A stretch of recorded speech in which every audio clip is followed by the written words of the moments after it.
Assalamualaikum warahmatullahi wabarakatuh. Waalaikumsalam. Dimanapun Anda berada, salam sejahtera. Perkenalkan, nama saya Lilis Rineka Ritasari. Saya mengajar kelas 1 di SDN Pasir Pacar, Kecamatan Cicurug, Kabupaten Sukabumi, Jawa Barat. Saya adalah peserta BIMTEK Guru Belajar Seri AKM Angkatan ketiga. Pada kesempatan ini, saya akan menyampaikan pembahasan tentang asesmen kompetensi minimal, literasi, dan numerasi. Apa itu asesmen nasional? Asesmen nasional adalah program pendidikan terhadap mutu setiap sekolah, madrasah, program kesetaraan pada jenjang dasar dan menengah. Lalu, mengapa asesmen nasional? Apa pentingnya asesmen nasional? Asesmen nasional penting dan perlu dilakukan untuk meningkatkan mutu pendidikan. Asesmen nasional perlu untuk memenuhi tantangan kecakapan hidup abad 21. Apa saja kecakapan hidup abad 21 itu? Yaitu kecakapan belajar dan berinovasi, kecakapan menggunakan teknologi informasi, dan kecakapan hidup untuk bekerja dan berkontribusi pada masyarakat. Profil pelajar Pancasila. Kita lihat apa saja profil pelajar Pancasila itu, yaitu beriman, bertakwa kepada Tuhan Yang Maha Esa, dan berakhlak mulia, mandiri, bernalar kritis, kreatif, bergotong royong, dan berkebinekaan global. Kompetensi siswa yang diharapkan pada asesmen nasional terbagi menjadi dua, yaitu kecakapan hidup abad 21 dan profil pelajar Pancasila. Kecakapan abad 21 dan profil pelajar Pancasila terukur melalui asesmen nasional berupa asesmen kompetensi minimal atau AKM, survei karakter, dan survei belajar. Sekarang kita lanjutkan ke tujuan dan manfaat asesmen nasional. Apa tujuan dari asesmen nasional? Asesmen nasional dirancang untuk menghasilkan informasi akurat untuk memperbaiki kualitas belajar mengajar yang pada gilirannya akan meningkatkan hasil belajar. Kemudian tujuannya yaitu untuk menunjukkan apa yang seharusnya menjadi tujuan utama dari sekolah tersebut. Lalu, apakah manfaat dari asesmen nasional? Kita bisa lihat manfaat dari asesmen nasional yaitu 1. Potret kualitas pembelajaran di sekolah atau daerah, ungkapan atau umpan balik peningkatan kualitas pembelajaran sekolah atau daerah, dasar untuk penyusunan program peningkatan kualitas pembelajaran sekolah atau daerah. Selanjutnya kita ke perbandingan asesmen nasional dengan ujian nasional. Di sini terdapat beberapa kriteria perbandingannya. Kriteria perbandingannya adalah pada tujuan pelaksanaan, jenjang penilaian, level siswa, subjek siswa, model soal, sasaran penilaian, dan metode penilaian. Pada AN, tujuan pelaksanaannya adalah untuk mengevaluasi mutu terkait sistem satuan pendidikan. Pada UN, untuk mengevaluasi capaian hasil belajar murid secara individu. Kemudian pada kriteria jenjang penilaian, pada AN, SD, MI, SMP, MTS, SMA, MA, SMK, program kesetaraan jenjang dasar dan menengah. Pada UN, SMP, MTS, SMA, MA, dan SMK. Kemudian pada level siswa, pada asesmen nasional ada di tingkat 5, 8, dan 11. Sedangkan pada UN ada di tingkat akhir pada tiap jenjang. Kita lanjutkan ke asesmen nasional. Di dalam asesmen nasional terdapat 3 instrumen, yaitu asesmen kompetensi minimal atau AKM, survei karakter, survei lingkungan belajar. Pada asesmen kompetensi minimal atau AKM terdapat 2 instrumen, yaitu asesmen literasi membaca dan asesmen numerasi. Asesmen literasi membaca terdiri dari memahami, menggunakan, mengevaluasi, dan merefleksi. Sedangkan pada asesmen numerasi terdiri dari memahami, mengaplikasi, dan bernalar. Kita lanjutkan ke petunjuk dan teknik. Petunjuk dan teknik pelaksanaan asesmen nasional. Pada asesmen nasional berbasis komputer dan bersifat adaptif. Pertanyaan yang disajikan bergantung kepada kemampuan siswa. Untuk pelaksanaan asesmen nasional, peserta AKM yaitu seluruh satuan pendidikan, mulai dari tingkat dasar, menengah, dan atas. Kemudian yang mengikuti tidak semua murid, pemilihan sampel secara acak. Tidak semua murid dimaksud, yaitu jika jumlah murid lebih dari 30 orang, maka yang akan mengikuti AKM hanya 30 orang saja. Nanti pemilihan sampel secara acak. Kemudian jika kurang dari 30 orang, berarti semua peserta didik mengikuti AKM. Kita lanjutkan ke jadwal pelaksanaannya. Jadwal pelaksanaan AKM dilaksanakan dalam 2 hari. Jadwal pelaksanaan pada jenjang SD, MI, dan paket A, ULA. Di sini hari pertama adalah tes literasi selama 75 menit dan survei karakter selama 20 menit. Hari kedua, tes numerasi selama 75 menit, survei lingkungan belajar 20 menit. Untuk tingkat SMP, MTS, dan paket B, Pusto, SMA, SMK, MA, dan paket C atau kuliah. Hari pertama adalah tes literasi 90 menit dan tes numerasi 90 menit. Itu untuk tingkat SMP atau menengah. Sekarang untuk tingkat lanjutannya, hari pertama adalah survei karakter selama 30 menit dan survei lingkungan belajar 30 menit. Tadi adalah jadwal pelaksanaannya. Sekarang kita lanjutkan ke bentuk soalnya. Bentuk soal dalam AKM yaitu terdiri dari pilihan ganda kompleks, menjodohkan, isian singkat, dan uraian. Lalu, apa saja komponen AKM literasi membaca? Dalam komponen AKM literasi membaca terdapat 3 komponen, yaitu konten, proses kognitif, dan konteks. Pada konten terdiri dari teks informasi, yaitu teks yang bertujuan untuk memberi fakta, data, dan informasi dalam rangka pengembangan wawasan serta ilmu pengetahuan yang bersifat ilmiah. Teks fiksi, teks yang bertujuan untuk memberikan pengalaman, mendapatkan hiburan, menikmati cerita, dan melakukan perenungan kepada pembaca.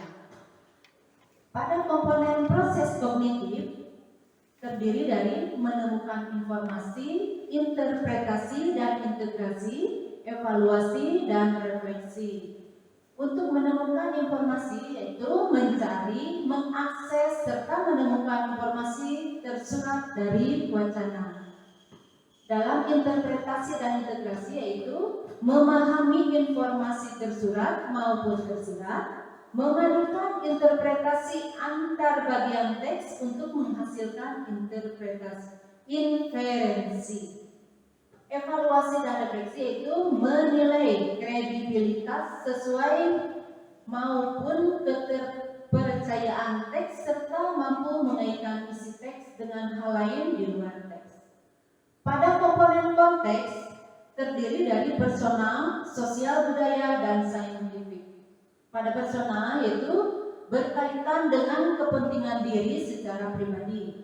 Pada sosial budaya berkaitan dengan kepentingan antar individu, budaya, dan isu kemasyarakatan. Saintifik berkaitan dengan isu, aktivitas, serta fakta ilmiah baik yang telah dilakukan maupun futuristik. Itulah tadi penjelasan tentang asesmen kompetensi minimum literasi. Sekarang kita lanjutkan ke asesmen kompetensi minimum numerasi. Komponen AKM numerasi terdiri dari konten, proses kognitif, dan konteks. Pada konten terdiri dari bilangan, pengukuran dan geometri, data dan ketidakpastian, juga aljabar. Sedangkan pada proses kognitif terdiri dari pemahaman, penerapan, dan penalaran. Pada konteks terdiri dari personal, sosial budaya, dan saintifik. Ada 4 kategori tingkat penguasaan kompetensi. Hasil AKM dilaporkan dalam 4 kelompok yang menggambarkan tingkat kompetensi yang berbeda. Pada literasi, kelompok kategorinya adalah perlu intervensi khusus atau FIK, dasar, cakap, dan akhir. Untuk fix, detail tingkat kompetensinya adalah murid belum mampu menemukan dan mengambil informasi eksplisit yang ada dalam teks maupun membuat interpretasi sederhana. Untuk kelompok dasar, murid mampu menemukan dan mengambil informasi eksplisit yang ada dalam teks serta membuat interpretasi sederhana. Pada kelompok cakap, murid mampu membuat interpretasi diri informasi implisit yang ada dengan teks, mampu membuat simpulan dari hasil integrasi beberapa informasi dalam suatu teks. Pada kelompok mahir, murid mampu mengintegrasi beberapa informasi lintas teks, mengevaluasi isi, kualitas, cara penulisan suatu teks, dan bersikap reflektif terhadap isi teks. Kita lanjutkan ke kategori tingkat penguasaan kompetensi pada numerasi. Seperti pada literasi, pada numerasi pun terdapat 4 kelompok kompetensi. Di sini pada kelompok perlu intervensi khusus. Detail kompetensinya adalah murid hanya memiliki pengetahuan matematika yang terbatas. Murid menunjukkan penguasaan konsep yang parsial dan keterampilan komputasi yang terbatas. Untuk kelompok dasar, murid memiliki keterampilan dasar matematika seperti komputasi dasar dalam bentuk persamaan langsung, konsep dasar terkait geometri dan statistika, serta menyelesaikan masalah matematika sederhana yang rutin. Untuk kelompok cakap, murid mampu mengaplikasikan pengetahuan matematika yang dimiliki dalam konteks yang lebih beragam. Pada kelompok mahir, murid mampu bernalar untuk menyelesaikan masalah kompleks serta non-rutin berdasarkan konsep matematika yang dimilikinya. Berikut adalah kategori kompetensi dan contoh analisisnya. Kategori pertama adalah perlu intervensi khusus. Terdiri dari kebutuhannya, yaitu sebagai pemula, siswa biasanya memiliki persyaratan belajar yang sama dan perlu mempelajari keterampilan keterampilan dan konten yang sama. Pada struktur pembelajarannya, konten pembelajaran untuk pemula yang bersifat mendasar. Meskipun demikian, kunci pembelajaran terletak pada alur pengajaran yang intensif dan program yang terstruktur. Pada cara formal atau informalnya, yaitu para pemula membutuhkan strategi belajar yang lebih formal dan instruksional yang memberikan pengalaman dan kesempatan belajar yang serupa kepada semua siswa pemula. Pada pendekatannya, training atau pelatihan intensif. Kategori dasar. Kebutuhannya yaitu siswa sudah mulai kompeten dan berusaha untuk mengasah keterampilan mereka saat mereka merasa nyaman. Struktur pembelajarannya, pembelajaran untuk siswa dengan tingkat kompeten dasar masih didorong oleh program yang terstruktur. Namun, perlu pula mulai memperkenalkan lebih banyak variasi ke dalam desain pembelajaran untuk memenuhi kebutuhan individu yang muncul. Pada cara formal dan informal, mengandalkan program pelatihan yang lebih maju yang mencakup lebih banyak latihan, simulasi, dan pemecahan masalah. Pada pendekatannya, coaching, simulasi, dan pemecahan masalah sangat penting untuk meningkatkan kinerja dan tingkat kenyamanan siswa pada tingkat kompetensi dasar. 3. Cakap. Kebutuhannya yaitu siswa dengan tingkat kompetensi cakap memiliki kebutuhan belajar dan persyaratan kinerja yang semakin unik yang seringkali tidak dipenuhi oleh program pembelajaran seperti pada tingkat yang sebelumnya. Pada struktur pembelajarannya, konten pembelajaran untuk siswa dengan tingkat kompetensi cakap menjadi lebih personal dan kurang terstruktur. Desain pembelajaran mulai bergeser pada demonstrasi kinerja. Cara formal atau informalnya, pada tingkat kompetensi cakap, siswa diperkenalkan lebih banyak pada strategi pembelajaran informal. Dalam hal ini, konteks lingkungan belajar bertransisi dari ruang kelas ke konteks yang lebih nyata. Pendekatannya mengelola pengetahuan yang sudah didapatkan serta memberikan dukungan kinerja pada siswa dengan tingkat kompetensi cakap diperlukan. Pembelajaran sosial muncul sebagai kesempatan belajar dan kinerja di dalam konteks di luar sekolah. 4. Pada tingkat mahir, kebutuhannya yaitu siswa yang telah mahir atau bisa disebut pada tahap ahli memiliki kebutuhan pembelajaran dan persyaratan kinerja masing-masing master atau pakar, cenderung personal dan deskriptif mengenai dirinya sendiri, unik dan berbeda dengan yang lain.